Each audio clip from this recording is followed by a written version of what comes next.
Agora daremos início à primeira palestra desta manhã. A palestra Reputação Digital e Gestão de Imagem para o Setor Público será ministrada pelo jornalista Paulo Fernando Silvestre Júnior. O palestrante é consultor de inteligência artificial, Customer Experience, mídia, transformação e cultura digital. É professor da Universidade Presbiteriana Mackenzie e da PUC de São Paulo e articulista do jornal Estadão. Jornalista pela Universidade Metodista de São Paulo, mestre em reputação digital e doutorando em inteligência artificial no Programa de Tecnologias da Inteligência e Design Digital pela PUC de São Paulo. Trabalha com jornalismo digital desde 1995, quando participou da criação do primeiro site da Folha de São Paulo. Foi gerente de produtos digitais na editora Abril e no Estadão e criou e dirigiu a unidade de negócios de conteúdo didático digital da editora Saraiva. Em dezembro de 2016, foi eleito um dos brasileiros mais influentes no LinkedIn, integrando a primeira relação de top voices do país. Com vocês, Paulo Fernando Silvestre Júnior.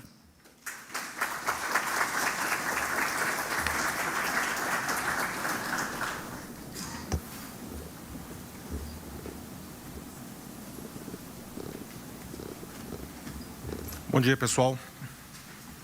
Tudo bem?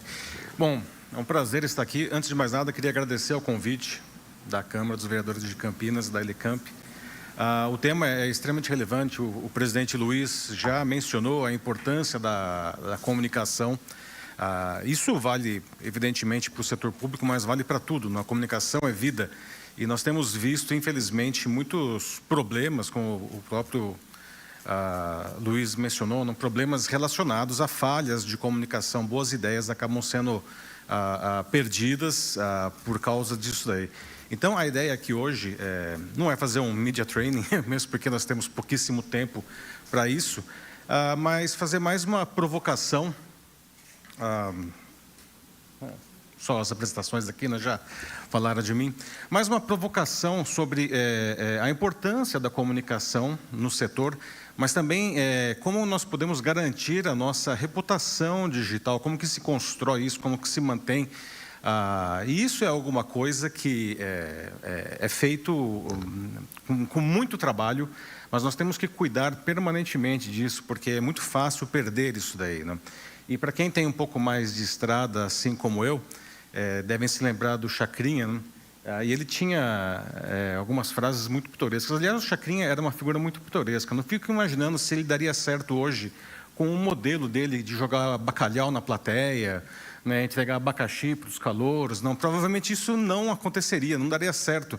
Mas ele talvez desse certo de outras maneiras, porque o Chacrinha ele era, antes de mais nada, um comunicador nato. Ele conhecia o seu público, ele sabia a linguagem do público, ele sabia os desejos do público e ele se apresentava dessa maneira. Então, é por isso que, naquele momento, não, surgindo aí nos anos 70 ainda, aquelas coisas que hoje talvez fossem para lá de pitorescas, para não dizer outra coisa, não, deram muito certo. Hoje ele provavelmente seria de um outro formato, não? Mas nós temos que entender o ensinamento do Chacrinha. E eu queria começar essa fala aqui, não? E aliás é um privilégio e uma responsabilidade abrir um congresso como esse, mas como eu falei, a ideia aqui é fazer uma provocação, um aquecimento para tanta coisa bacana que vai ser discutida aqui nesses 2 dias, não? Eu queria começar falando justamente sobre reputação, né? O que é reputação? Essa palavra é muito usada, mas o que é isso, né? E a primeira coisa que eu gostaria de dizer é que reputação é alguma coisa que não pode ser comprada, né? A gente pode, principalmente em tempos de redes sociais, não, a gente pode, usando dinheiro, fazer a exposição das nossas ideias nas redes sociais, mas o dinheiro ele não é infinito, não, uma hora acaba. A reputação, por outro lado, ela tem uma característica muito interessante, que ela é concedida a nós. concedida pelas pessoas com quem nós nos relacionamos. E ela é muito duradoura. Essa é a grande vantagem da reputação frente a uma publicidade simples, não? Que a publicidade, para quem é de comunicação, aqui talvez se lembre aí, não, da disciplina de teoria da comunicação no primeiro semestre, teoria da agulha hipodérmica, não? Que quando você estimula o seu público, né, com publicidade, por exemplo, ele reage, as pessoas podem comprar alguma coisa, inclusive ideias, mas quando esse estímulo ele cessa, não sobra muita coisa, né? A reputação, por outro lado, se você consegue construir uma reputação, ela é duradoura, é por isso que é tão importante, por isso que a gente precisa dar tanta atenção à reputação. Agora, como que é feito, como que se constrói a reputação, né? Em primeiro lugar, a construção da reputação é, antes de mais nada, um exercício de autoconhecimento. Nós não podemos construir a nossa reputação se nós não nos conhecemos, se nós não sabemos quais são os nossos pontos fortes e aquilo que a gente precisa melhorar, porque ninguém é perfeito também. Então, a partir desse ponto, nós sabemos aquilo que nós temos para oferecer, nós temos que saber também quem é o nosso público, né? Com quem nós queremos falar, qual é a linguagem que essas pessoas falam, o que elas esperam de nós. E então, tendo em mãos essas duas informações sobre quem nós somos e quem é o nosso público, a gente deve construir uma comunicação, construir um relacionamento que faça um vínculo entre nós e o nosso público. E se nós formos bastante consistentes nesse sentido, eu digo assim, até da eficiência da mensagem que a gente está passando, mas da persistência de estar sempre presente e falando alguma coisa que seja realmente relevante para o nosso público, essas pessoas começam a olhar para nós como uma autoridade naquilo que nós fazemos. Poxa vida, esse sujeito, ele realmente sabe o que diz, e mais, ele tem alguma coisa a me oferecer. E é nesse momento que você consegue construir a sua reputação. E a reputação é muito interessante porque, talvez em um primeiro momento, as pessoas não comprem o que a gente tem para oferecer pelo simples fato de que não é o momento daquela pessoa. Mas, e isso que é muito interessante, quando chegar o momento de essa pessoa precisar daquilo que nós oferecemos, a gente vai ser no mínimo lembrado. Quando não, já vamos ser escolhidos. Isso é a reputação, não?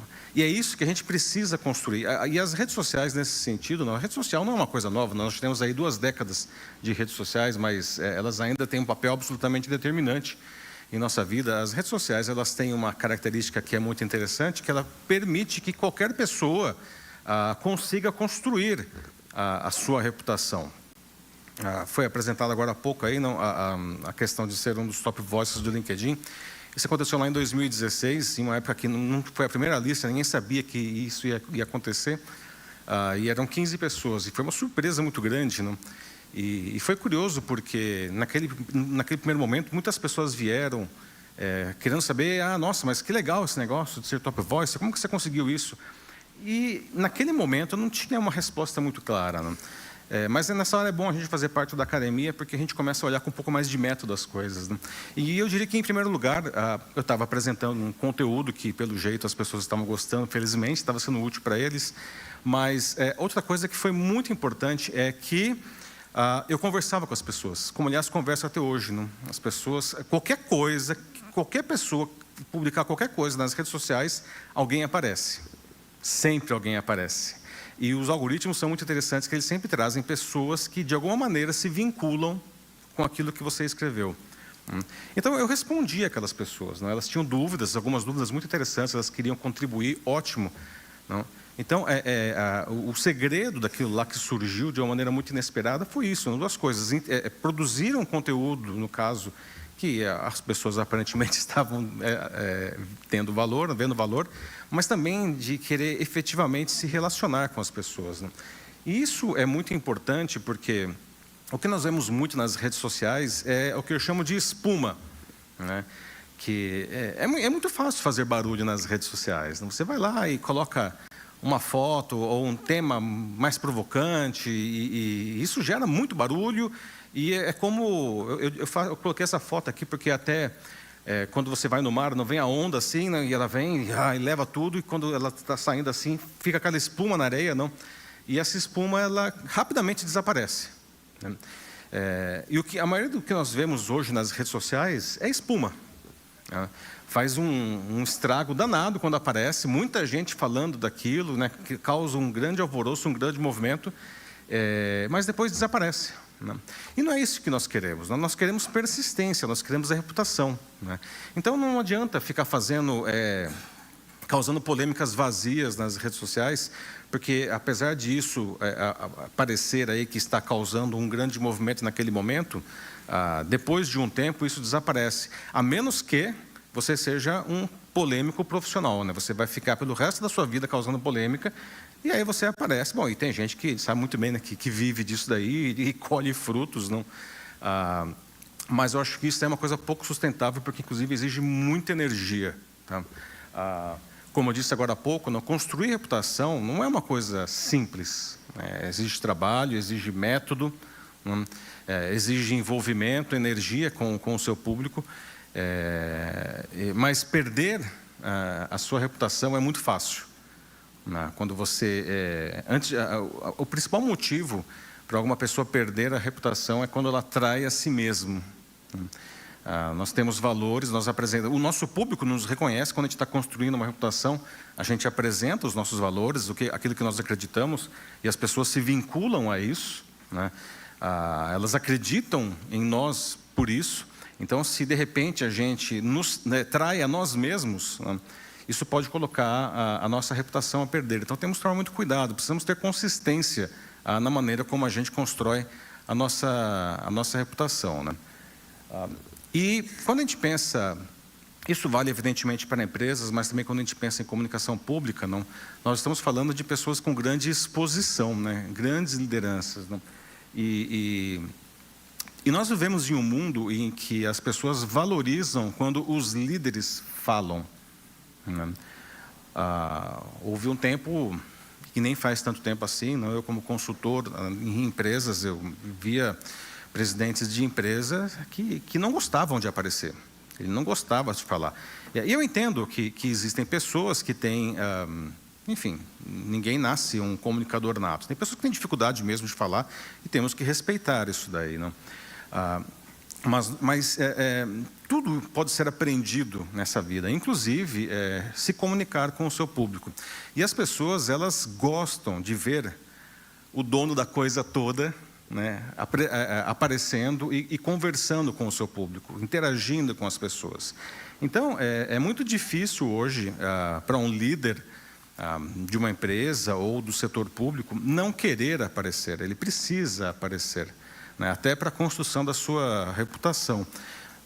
Falando um pouco mais de novo no LinkedIn, é muito interessante a gente observar, não, isso como consultora também eu observo, não, cada vez mais CEOs de empresa que se tornam influenciadores digitais. E você pode dizer, poxa, mas isso não é trabalho do sujeito, cara, ele tem que dirigir a empresa. Pois é, agora isso faz parte do trabalho dele. Não, porque, inclusive, o que nós observamos hoje é que esse líder empresarial, ele carrega a imagem da empresa nas costas. Um CEO que aparece muito bem, ele ajuda a empresa a se posicionar bem. Acho que talvez um exemplo extremamente emblemático nisso é a Luísa Trajano, que todo mundo aqui deve conhecer, né? Que é a presidente do conselho da Magazine Luiza, né? E ela é uma pessoa com uma presença muito forte nas redes, não só nas redes, né? Ela está sempre em eventos, enfim, na mídia como um todo, né? E isso é muito favorável para a empresa, tá? Tem aqui dois exemplos que eu acho que são bastante claros, não? O Steve Jobs. Se a Apple é o que ela é hoje, não, uma empresa que chegou a valer 3 trilhões de dólares de valor de mercado, isso se deve ao Steve Jobs, não? Porque quando os líderes não apareciam, ele já aparecia, ele era a cara da Apple. Não, ele representava os valores da Apple. Para quem conhece a história dele, deve se lembrar que... Bom, ele era uma pessoa, um baita de um casca de ferida também, vamos dizer, não?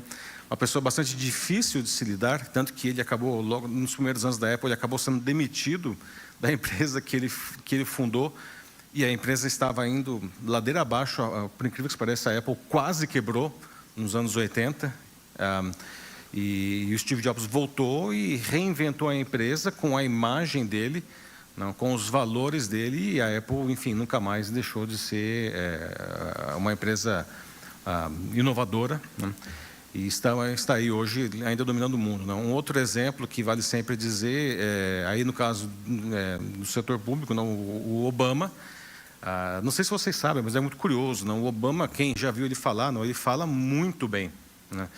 Mas originalmente ele era uma pessoa tímida, acredite se quiser, ele era extremamente prolixo, mas, como eu falei, você pode aprender isso daí, né? E o Obama, ele estuda muito sobre como falar, como se comunicar. Ele, antes de ir para qualquer evento, ele estuda o público daquele evento, não? Então ele sempre tem algo a dizer. E isso é método, gente. Isso é método, isso é treino. Né? E o cara se transformou em um dos maiores oradores do setor público mundial, né? Isso daqui é um estudo, a versão mais recente de um estudo que sai todo ano, que eu acho bastante interessante. O estudo chama Trust Barometer, da Edelman, o barômetro da confiança. É um estudo global, feito há 2 décadas, e que eles verificam a confiança que o público tem de diferentes países, e o Brasil sempre é analisado também, em diferentes entidades da sociedade, não? Então, veja só que interessante, isso aqui é dado do Brasil, tá? do último estudo que é do ano passado, e em quem as pessoas confiam. E é interessante que esse primeiro item aqui, ele é muito forte no Brasil, que é alguém como eu.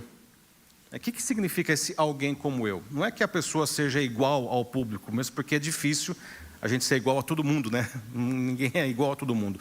O alguém como eu é uma pessoa, no caso aí um porta-voz, ou enfim, um executivo ou um político, com quem as pessoas se identificam em nível pessoal. Poxa vida, eu poderia ser aquela pessoa, né? Então, o porta-voz, enfim, a liderança que consegue se posicionar publicamente de uma maneira com que as pessoas se identifiquem individualmente com ele, essa é a pessoa que tem mais credibilidade hoje com o público. Isso aqui no Brasil, tá? Seguido bem de perto por cientistas. Os cientistas, eles são muito valorizados, principalmente quando o que está sendo falado é inovação, né? Daí, tem mais ainda no grupo de confiança, que é o especialista técnico em empresas, também bem valorizado. E aí, os que estão no grupo de neutralidade, temos os CEOs e representantes de ONGs, e no grupo dos que estão sem muita credibilidade estão os jornalistas e enfim, os políticos. Então, isso acho que é interessante, esse dado, não? A gente precisa entender isso daí, não? É como a população nos vê, né? E precisamos trabalhar isso daí. Isso é muito ruim. É muito ruim que as pessoas não acreditem na gente, né? Mas, de novo, isso é método. Talvez aquilo que eu estava falando da construção da reputação, né? Onde será que a gente está falhando, né? A gente está falhando no sentido de compreender os anseios da população? Ou a gente não está conseguindo falar adequadamente com a população? E quando eu digo falar, não, isso daqui é uma coisa que eu coloco bastante para os meus alunos, no Mackenzie, na PUC, não? A gente precisa conhecer o nosso público, e não é só conhecer, evidentemente, aspectos demográficos e tudo mais, não? Mas isso aqui é a coisa mais importante de tudo, não? Eu digo para os meus alunos, as pessoas não dão a mínima para o que a gente faz. É duro, né, dizer isso, mas é verdade. O que elas realmente querem é que a gente resolva os seus problemas. A questão é, quais são esses problemas? A gente sabe? Porque se a gente não sabe, nem adianta continuar. Para tudo e descobre. Porque senão você pode estar jogando seu tempo, sua energia, seu dinheiro fora com alguma coisa que não vai trazer resultados para vocês. Outra coisa que a gente precisa levar em consideração é que a gente tem vários públicos, óbvio. Principalmente no setor público, no caso de um cargo eletivo, você não é eleito só para um grupo demográfico. Você pode até ser muito forte em um grupo demográfico, mas você é eleito para todos. Então, você precisa saber quais são essas necessidades desses grupos, não? E trabalhar adequadamente cada uma delas. Uma coisa que é muito importante é, quem tenta agradar todo mundo não agrada ninguém. Mas você pode ajustar a comunicação para diferentes grupos. Se você pode pegar uma campanha de uma empresa extremamente pulverizada como o McDonald's, né? Todo mundo come no McDonald's, né? E se você observa a publicidade do McDonald's, é interessante que cada publicidade é focada em um grupo. Então, temos aqui uma publicidade para a família, temos uma publicidade para os amigos, temos uma publicidade das férias, enfim. Porque não dá para fazer uma propaganda que pegue todo mundo ao mesmo tempo, porque aí você não pega ninguém. E isso vale para nós também. Quando nós estamos nos posicionando publicamente, a gente precisa saber com quem nós estamos falando e falar para aquele grupo. Mas eu tenho outro grupo. Tudo bem, faz outra comunicação. E o outro grupo? Mais uma comunicação. E assim sucessivamente. E, por fim, a gente precisa falar a linguagem das pessoas. Porque você pode ter um amplo conhecimento das necessidades do público, você pode ter domínio sobre aquele assunto, mas se você não conseguir comunicar isso, vai dar muito errado, não? Eu queria até trazer um vídeo aqui, é um vídeo do saudoso Jô Soares, mas que ele é bem emblemático nesse sentido. Ele está entrevistando um especialista, na época que o Prozac tinha sido lançado, né? Lembra do Prozac, não? Enfim, acho que o vídeo vai falar por si só. O uso nos Estados Unidos de um remédio à base de fluoxetina, que é o remédio do relax, né? A pessoa fica tranquila, né? E nós sabemos que esse remédio... Como é o nome? Prozac. Prozac, o Prozac. Esse remédio ele tem uma função em fenda sináptica de inibir a recaptação de um neurotransmissor chamado serotonina. O que eu faço no meu consultório é usar a medicina ortomolecular para aumentar também a quantidade de serotonina sem bloquear a recaptação. Então, agora eu entendi tudo. Quer dizer, você bloqueia a serotonina sem bloquear a captação. Quando você falou em serotonina, eu fiquei preocupado, mas escuta, mas isso vai bloquear a captação. Traduz isso em miúdos, menino. A medicina ortomolecular... O que é a serotonina exatamente? A serotonina... Serotonina, perdão, desculpa. É um neurotransmissor, né? Ele fica na fenda sináptica. É um neurotransmissor. Eu não estava achando a fenda sináptica.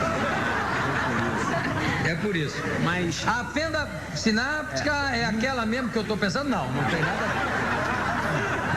O homem também tem a fenda sináptica? Graças a Deus, não. Então, no trajeto do fluxo nervoso, entre um neurônio e outro, né, existem as fendas, onde acaba uma célula nervosa e começa outra. E se a serotonina cai ali na fenda? Se abaixa o pool, ou seja, a concentração de serotonina nessa fenda sináptica, causa síndromes clínicas como muita ansiedade, esse tipo de coisa. Exatamente aí que entra o Prozac.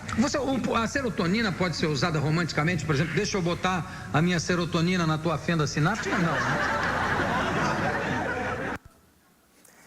Gente, assim, piadas à parte, não, o colega ali, ele estava com um palco enorme, não, aparecendo o Jô Soares, aumentava a visibilidade de qualquer pessoa, e ele perdeu completamente o rebolado. Ele claramente sabia o que ele estava falando, mas ele não conseguia passar essa informação para o público, não. Ele não estava em um congresso de medicina. Não, ele estava falando no programa do Jô Soares, não, um público bastante amplo, ele precisa ajustar a sua comunicação a esse público, porque senão ninguém vai entender. E o Jô Soares, evidentemente, ele era muito rápido nisso daí, não, ele não estava entendendo, também ele aproveitou, então vamos pelo menos dar umas risadas aqui. Não? Continuando aqui, não, o nosso amigo aqui, o Mark Schaeffer, ele é um especialista em comunicação digital e ele cunhou esse conceito há uma década que ele chama de choque de conteúdo, não? A humanidade produz mais conteúdo do que é capaz de consumir. Isso é uma grande verdade. Isso não é uma força de expressão. Porque se eu perguntasse há 20 anos quem produzia conteúdo, não, nós tínhamos sempre os mesmos gatekeepers, não, que eram os veículos de comunicação. Né? Então, tinha os jornais, a televisão, o rádio, mesmo porque produzir conteúdo era muito caro. né? Você tinha que ter equipes, você tinha que ter equipamentos, não, principalmente no caso de televisão, você tinha que ter transmissores, né? Então isso aí, câmeras, né? Tudo isso era muito caro. Mas, principalmente desde que o iPhone foi lançado em 2007, isso mudou dramaticamente, porque tudo que nós precisamos para produzir conteúdo é isso, né? Nós filmamos aqui, né? Dá para filmar em Ultra HD, editamos o vídeo aqui, publicamos, interagimos com as pessoas, né? Causamos aí um verdadeiro terremoto comunicacional, se nós quisermos, né? A um custo baixíssimo, né? O custo do equipamento. E o que é mais interessante, ou não, é que todo mundo efetivamente produz conteúdo. Uma criança não alfabetizada ainda produz conteúdo, porque ela, por mais que ela ainda não saiba ler e escrever, ela sabe usar esse equipamento, ela sabe gravar um vídeo e é capaz de ela entrar na rede social, que eu espero que não seja dela, mas enfim, do seu pai, da sua mãe, e fazer uma publicação desse conteúdo. E como nós somos absolutamente escravizados por esse aparelho, quando aparece uma notificação, a gente para de fazer o que a gente está fazendo, que a gente precisa ver o que está ali, né? Então vamos dizer assim que talvez uma pessoa que siga o pai ou a mãe dessa criança esteja assistindo o Jornal Nacional, por exemplo, e aparece uma notificação, né, que, na verdade, é o vídeo que essa criança publicou, né, e essa pessoa que está vendo lá o Bonner, ele, ainda que circunstancialmente, durante poucos segundos, ele para de ver o Bonner para ver aquele vídeo que apareceu. Ele não sabe, inclusive, o que é, né, mas a gente obedece, o celular manda a gente ver, né? E aí, o que acontece nesse momento, não, é que aquela criança, ela tirou a audiência do Bonner, ainda que por alguns segundos, né? E ninguém, o que o Mark Schaefer quer dizer, não, é que ninguém consegue absorver tanto conteúdo. Aliás, temos vários problemas, as doenças da atualidade, como o FOMO, que é a mais famosa delas, o Fear of Missing Out, não? O medo de estar perdendo alguma coisa. Todo mundo aqui deve ter sentido isso em algum momento, né? Se você ficar muito longe das redes sociais, do seu celular, parece que o mundo continua rodando, girando, e você não está sabendo o que está acontecendo. O mundo sempre girou sem nós, não? Ele vai continuar girando sem a nossa intervenção, né? E tudo bem, né? Mas nós ficamos tão dependentes das redes sociais e dos celulares que isso gera uma carga de ansiedade muito grande, não? E no final das contas, quem organiza isso é o que a gente chama de algoritmo de relevância, que é um subsistema que toda rede social tem, que é aquilo que diz o que nós devemos ver nas redes sociais, né? Todo mundo entra lá no seu feed do Facebook, do LinkedIn, do Instagram, agora do TikTok e tudo mais, né? E você não vê aquilo que você quer, você vê aquilo que a rede social quer que você veja, né? E o algoritmo de relevância, não? Às vezes as pessoas falam, não entro mais nessa rede porque me traz só porcaria. Eu costumo dizer, quando eu ouço isso, cuidado com o que você está dizendo, porque se você está vendo muita porcaria na rede social, é porque você deve adorar uma porcaria, né? A rede social, ela tem uma incrível capacidade de extrair as nossas verdades, mesmo aquelas que a gente não gostaria que existissem, mas elas estão lá. O objetivo do algoritmo de relevância é trazer justamente conteúdos que nos mantenham ali, né, que sejam, de alguma maneira, como o nome diz, relevantes para nós. É interessante que ele não tem nenhuma preocupação se aquilo é verdade, se aquilo é positivo. O que interessa para ele é que aquilo seja relevante, o que é um perigo, não? Porque a gente sabe que os últimos anos demonstram aí que conteúdos que geram, para usar o termo da moda, que é uma treta, não, esses daí eles vão engajar muito mais. Então a gente começa a ver muito mais esse tipo de conteúdo, ao invés de conteúdos que sejam realmente relevantes. Agora, se nós fizermos a lição de casa na linha do que eu estava falando antes, de nós produzirmos um conteúdo que seja relevante para o nosso público, né? O algoritmo, ele pode nos ajudar, ele passa a ser o nosso parceiro. Por quê?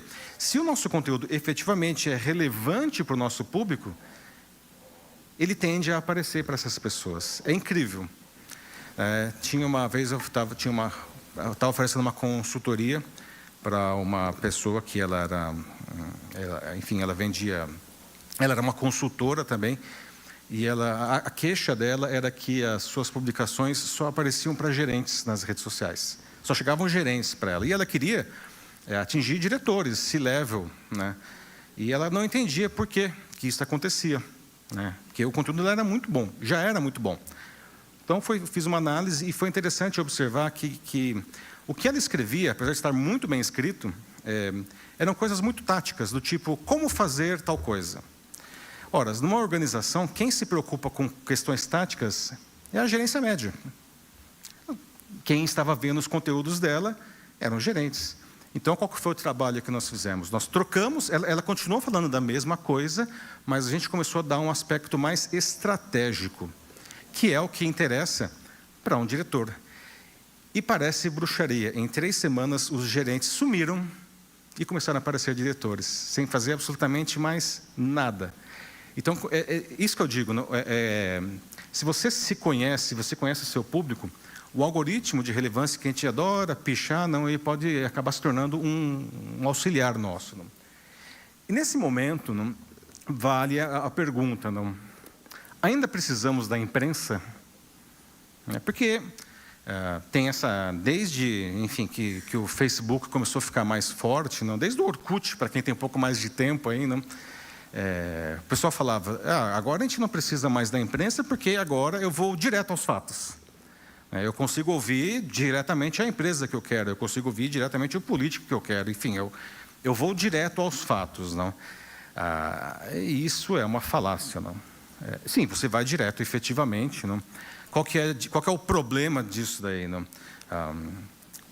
Uma empresa, ou qualquer um que se posicione no meio digital, ele vai falar aquilo que lhe interessa, não o que interessa a você, ele não vai falar se algo der errado, ele não vai falar isso daí. Tem até, quem tem um pouco mais de tempo aí talvez se lembre, um caso que foi um desastre de relações públicas no governo Fernando Henrique ainda, com o Rubens Recupero, que ele era ministro do planejamento, se eu não me engano, do Fernando Henrique, queria dar uma entrevista para a Globo com o Carlos Monforte, ele estava conversando com o Monforte. Antes da entrevista, estava a câmera ligada, mas, enfim, não estava transmitindo ainda. Mas a câmera já estava ligada e esse sinal estava indo para o satélite. Então, quem tinha as antenas já estava captando aquilo lá, eventualmente. E lá, pelas tantas, o Rubens Recupero fala, referindo-se ao governo, que o que é bom a gente mostra... Como foi o termo que ele usou exatamente? O que é bom a gente fatura, o que é ruim a gente esconde. Ele não disse nada de novo. Mas ele era o ministro do planejamento. E isso daí causou a queda dele. Então, essa história de que nós temos acesso direto à informação, nós temos que tomar muito cuidado, porque a informação ela é filtrada por quem faz a publicação. E, nesse sentido, a imprensa, e aí eu falo como jornalista, uma das funções da imprensa é fiscalizar o poder, qualquer poder. Não interessa quem está sentado ali. Eu costumo dizer o seguinte, se a imprensa não está incomodando ninguém, ela está fazendo um mau trabalho. Ela precisa incomodar alguém, porque a gente erra, as pessoas erram, as empresas erram, e a função da imprensa é exibir esses erros. Mesmo porque, para falar da coisa boa, já tem publicidade, e tem as verbas publicitárias que se fala bem. Então, por que nós precisamos da imprensa? Primeiro, porque as pessoas continuam consumindo esse conteúdo. Mas, principalmente, porque se você consegue passar uma mensagem positiva através da imprensa, isso aumenta a sua reputação. Porque a imprensa, em tese, ela é um órgão independente. Ela está lá com a função de informar o seu público.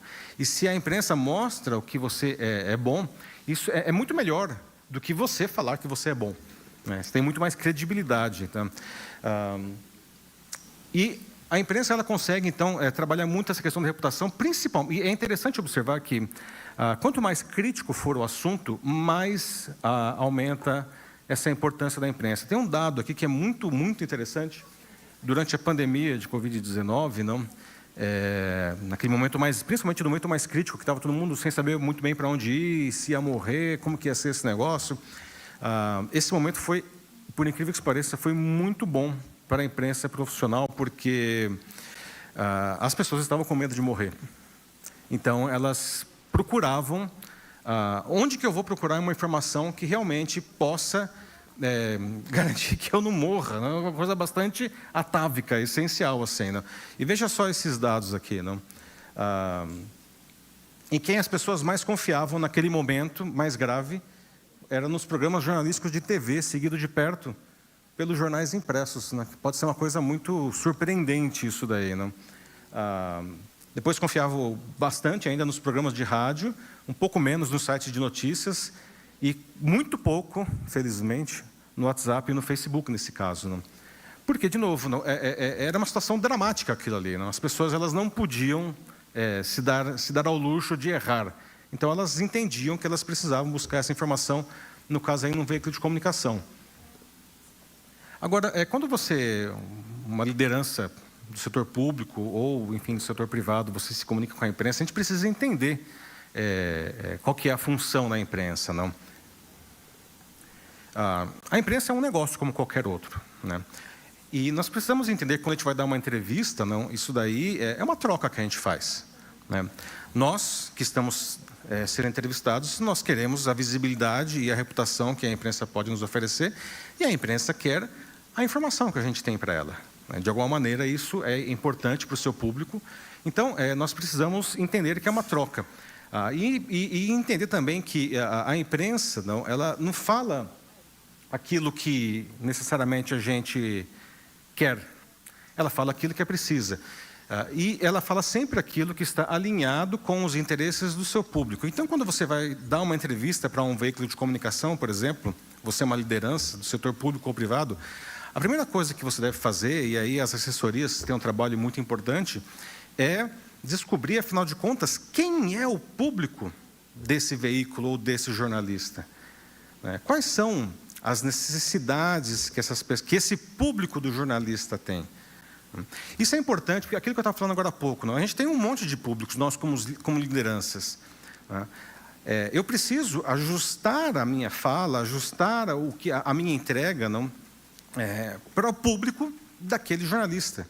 Isso vale também para influenciadores digitais, né? Eu trabalho bastante com isso e é interessante observar, né, como que empresas erram violentamente com influenciadores digitais. Porque você contrata lá um influenciador que tem 1 bazilhão de seguidores, olhando apenas para esse macro número, que na verdade não diz grandes coisas, tá? E esse influenciador, ele não tem nada a ver com a empresa, né? E aí ele recebe o briefing lá, não, ou seja, o que ele deve dizer, e ele vai falar daquilo do jeito que ele fala, com os valores dele, por aquilo que ele é conhecido pelo seu público, né? E muitas vezes é uma tragédia. Ele fala alguma coisa que é contrário ao interesse do entrevistado, ou no caso, ainda nem é entrevistado, é da empresa que o contratou, né? E a culpa, desculpa, é de quem contratou.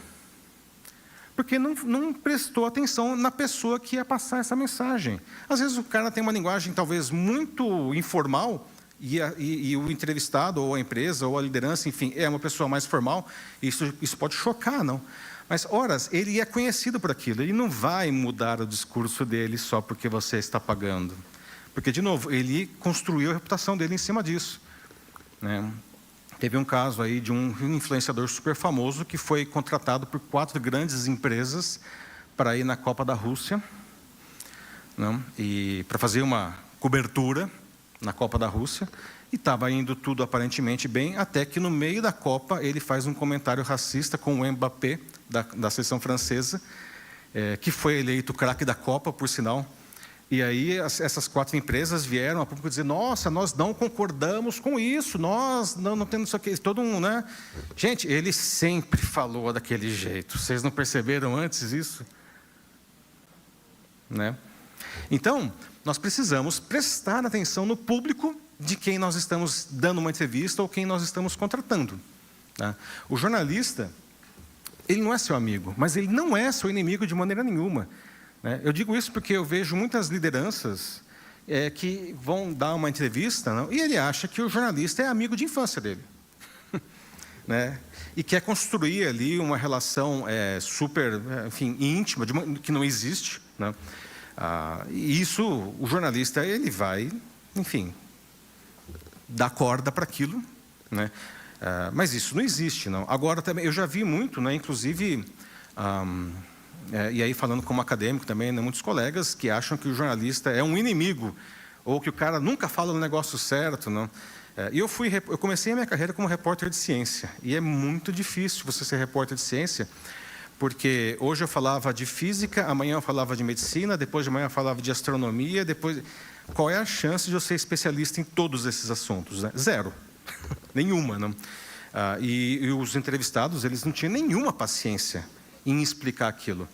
E aí, né, eu tinha que fazer os meus textos, eu tentava, às vezes eu perguntava de novo, e tinha fonte que se ofendia se eu perguntava de novo, né, como se eu tivesse a obrigação de ter entendido, cara, igual o colega da fluoxetina, não?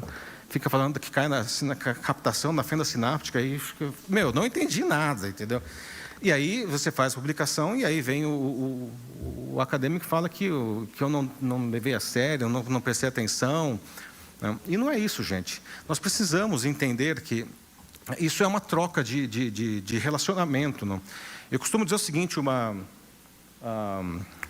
boa entrevista, né, é uma conversa. Os dois lados precisam conversar. Uma ótima entrevista é uma sedução. Dos dois lados, de novo. Uma boa fonte sabe disso e ela... Uma sedução, né? Vocês entenderam, entre aspas, né? Uma sedução, né? Ele precisa seduzir o jornalista. Assim como o jornalista, um bom jornalista, também seduz a fonte. Para que eles conversem melhor e tragam mais informações. Nós precisamos entender como que isso funciona. O jornalista, ele não está conversando com você para promover você. É óbvio, ele sabe que ele vai te promover. Mas esse não é o objetivo dele. O objetivo dele é informar o seu público. Né?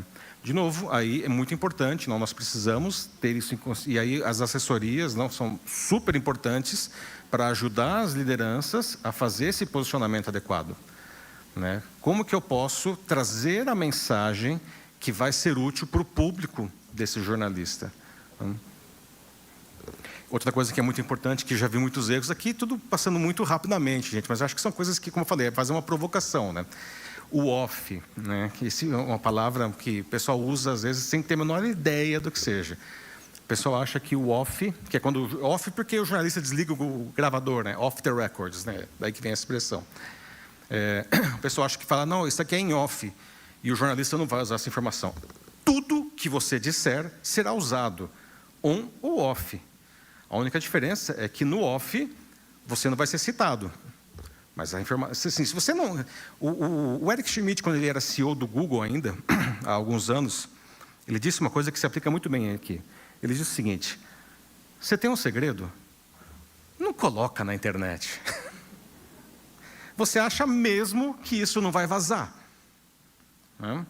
Ah, nossa, mas as redes sociais têm os controles de privacidade. Cara, é segredo? Não segura, assim, se amarra, com camisas de força se necessário. Não ponha na internet, porque isso vai vazar.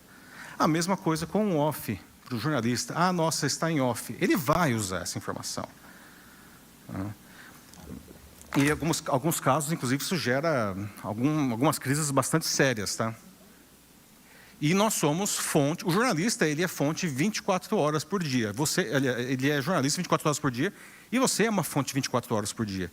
Já encontrei executivos de grandes empresas no supermercado do bairro, que a gente morava no mesmo bairro, e a gente começa a conversar. Tudo que ele disser será usado. Ah, mas eu estou comprando alface. Pois é, se você falar que o alface crespo é pior do que o alface americano, isso será usado.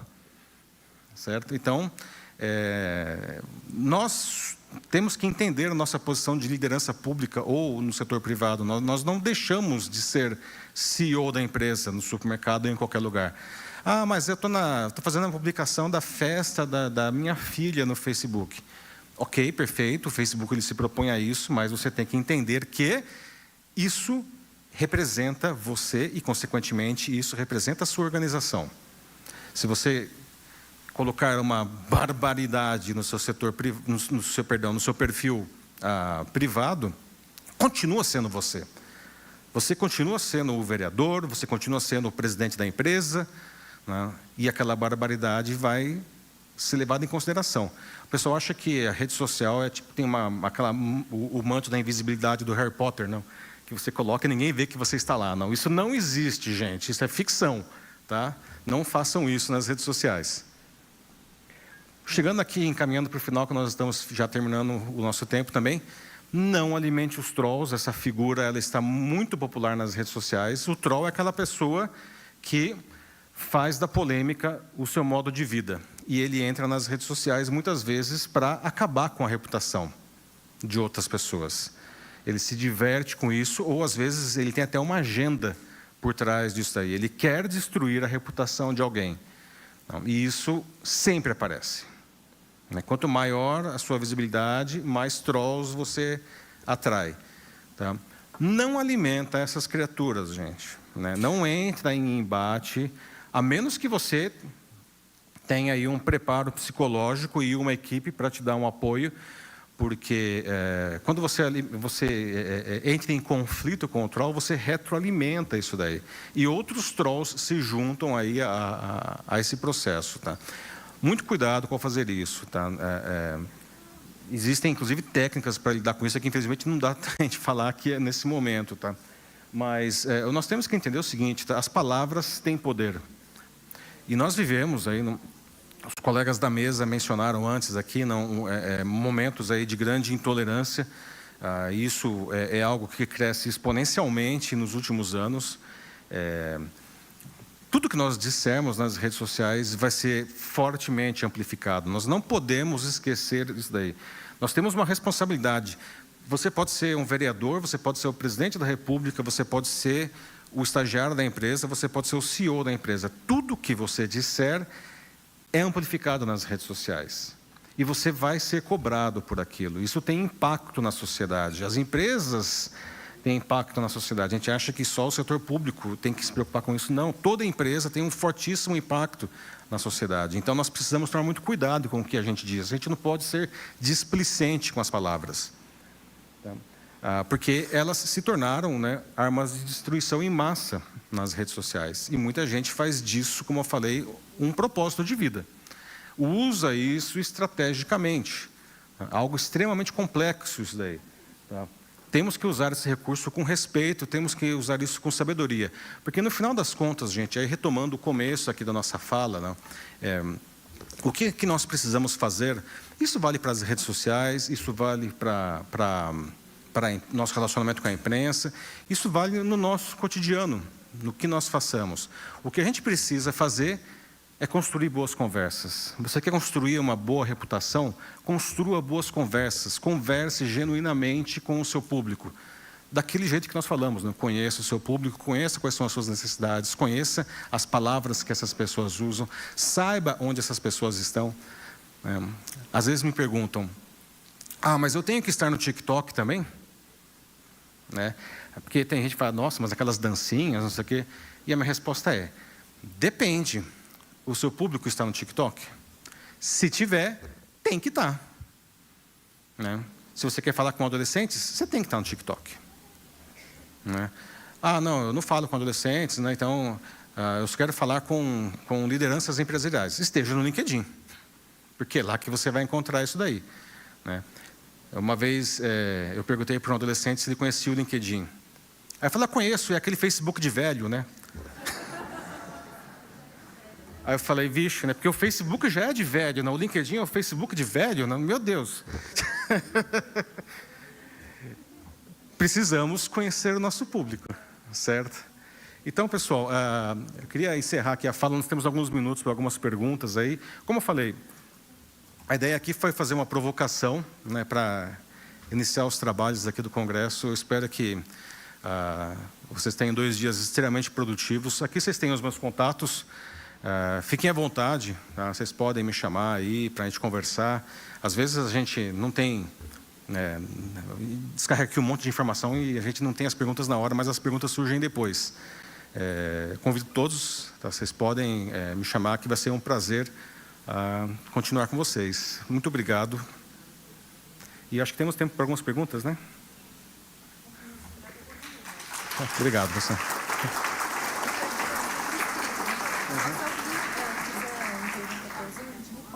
As perguntas são por escrito, eles disseram que ninguém escreveu. Se alguém quiser, ainda temos alguns minutos. Tem alguém ali,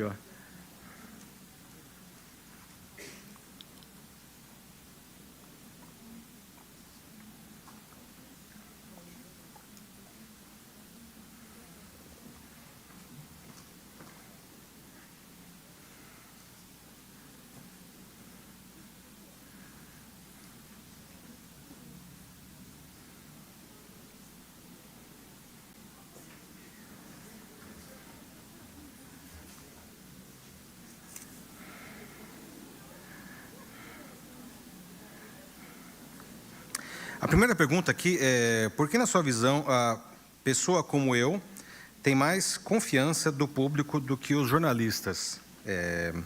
Essa é uma excelente pergunta, não? A pessoa como eu, isso é curioso porque isso é muito forte no Brasil. Se você pega nos Estados Unidos, a pessoa como eu, ela não é tão importante nessa mesma pesquisa. Nós somos seres gregários, não? A gente gosta de gente, né? E o brasileiro, ele é particularmente muito gregário.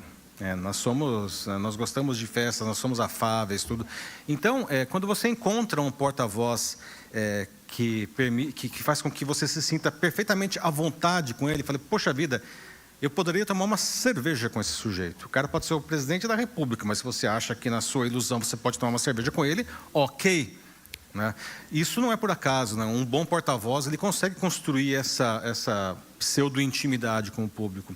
E isso daí tem muito valor, porque a pessoa ela se sente à vontade para confiar, inclusive, naquele porta-voz. É por isso que a pessoa como eu, ela é no Brasil particularmente, não, o item de mais confiança entre os porta-vozes. Não sei se eu respondi a pergunta. Outra pergunta aqui, deixa eu ver. Quando os conteúdos gerados por inteligência artificial forem indistintos dos reais, como proteger a reputação? Outra excelente pergunta, porque essa é a bola da vez, não? A minha pesquisa, inclusive, a minha pesquisa de doutorado é justamente a inteligência artificial, mas com um recorte de qual que é o impacto da inteligência artificial na percepção da verdade e como que isso afeta a sociedade, né? Nós já estamos em um ponto em que a inteligência artificial ela é extremamente convincente. A inteligência artificial ela não é só alguma coisa que escreve bem, né? O problema não vou dizer o problema, mas enfim, a característica disso, ela é um problema quando ela é mal usada, né? É que a inteligência artificial ela consegue extrair essas verdades que eu estou falando. Nós precisamos conhecer o nosso público, não? Nada melhor do que a inteligência artificial para extrair quais são, por exemplo, aquilo que as pessoas gostam, o que elas adoram, o que elas desejam, né? E o que elas têm medo, né? Que são dois sentimentos muito importantes, né? O desejo é o que faz a gente ir para frente, tomar uma decisão, que pode ser comprar um produto, votar em alguém ou qualquer outra. E o medo é o contrário, que faz a gente travar nas quatro rodas, que é um sentimento de preservação. A inteligência artificial ela consegue identificar tanto uma coisa quanto outra. E, a partir disso, ela produz conteúdos específicos para grupos específicos que reforçam esse vínculo. E aí a pergunta é: como proteger a reputação nesse caso? Muito complicado, né? O Fórum Econômico Mundial em Davos, do ano passado, o relatório final, ele apresentou como um dos maiores desafios da humanidade nos próximos anos a desinformação potencializada pela inteligência artificial. Então, se você está preocupado com proteger a sua reputação, né, de ataques que eventualmente venham da inteligência artificial, isso é um trabalho que precisa ser feito cotidianamente. Você precisa manter esse relacionamento ativo com o seu público. Tá? Porque se você tem uma boa reputação, uma reputação consolidada com o seu público, na hora de vir um ataque, é mais fácil você se organizar para contrapor aquilo lá. Mas é uma tarefa, assim, realmente muito difícil. Eu gostaria de dizer que existe uma bala de prata para essa proteção, mas não existe. Temos mais uma pergunta aqui. Primeiramente, como ex-aluno do CCL, olha só, Mackenzie, obrigado. Gostaria de parabenizar pela palestra. A pergunta o que você espera para as redes sociais a longo prazo? Com o advento da IA, etc. Outra boa pergunta, não? Nós estamos vendo aí um cavalo de pau nas redes sociais, aí, não, com o novo governo americano, e isso não é um comentário político, gostaria de deixar claro, tá? Mas é uma observação. Nós vemos todas as redes sociais se aliando ao governo americano novo, inclusive aos seus valores, mesmo aqueles mais extremos. Então, por exemplo, nós estamos vendo as redes sociais eliminando todo o programa de checagem de fatos, que é alguma coisa essencial aí para evitar a desinformação. A inteligência artificial, combinada com as redes sociais, ela tende a agravar esse problema da desinformação que eu acabei de falar. temos que ver aí o que vai acontecer nos próximos anos nisso daí. Eu receio dizer que as perspectivas não são positivas, tá? Precisamos ver, inclusive, como que cada país vai se organizar diante de eventuais problemas amplificados pelas redes sociais. O que eu diria é que nós, como usuários finais, nós precisamos caprichar no nosso senso crítico. Precisamos melhorar a nossa... E uma coisa que a gente precisa até, aqui falando numa casa legislativa, melhorar a questão da educação digital e da educação midiática nas escolas, desde a mais tenra idade. Claro, adequado aí à capacidade cognitiva da criança, tá? Nós precisamos que as pessoas entendam como que funcionam os meios digitais, tá? E como que elas saibam como usar aí os recursos de comunicação para saber o que é verdadeiro. A verdade é um conceito filosófico, não? A gente nunca consegue, tirando a lei da gravidade e outras questões da física, a gente nunca sabe exatamente o que é a verdade. A gente está sempre buscando, nós como jornalistas estamos sempre buscando a verdade. Mas o cidadão, ele precisa saber, pelo menos identificar o que é uma mentira escandalosa e deslavada. E, infelizmente, nós vemos que a população não está conseguindo fazer isso. Então, para concluir a resposta à pergunta, eu acho que nós precisamos investir muito em educação midiática, muito em educação digital, porque, no final das contas, quem vai se proteger é a população, cada um por si mesmo. Mais uma aqui. O silêncio é a melhor resposta a um troll? Ótima pergunta. Às vezes, tá?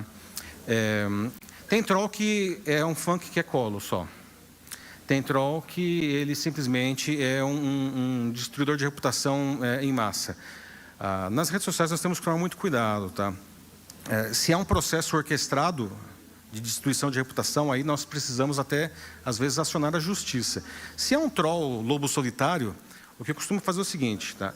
Se o cara ele está lá só para destruir mesmo, o que eu faço é o seguinte: denuncio aquele comentário usando os recursos da própria plataforma e bloqueio aquilo, excluo o comentário e bloqueio. Por que eu excluo o comentário? Por causa do algoritmo. Porque se aquele comentário fica lá, o algoritmo ele tende a trazer mais trolls semelhantes, né? Então, eu excluo o comentário não porque eu estou querendo censurar ou calar o troll, não é isso, mas é uma questão de realmente, justamente, garantir um debate mais civilizado para quem realmente está querendo fazer isso. E bloqueia aquilo lá, porque cada pessoa ela não está lá com nenhum propósito construtivo, ela está só com um propósito claramente destrutivo, tá?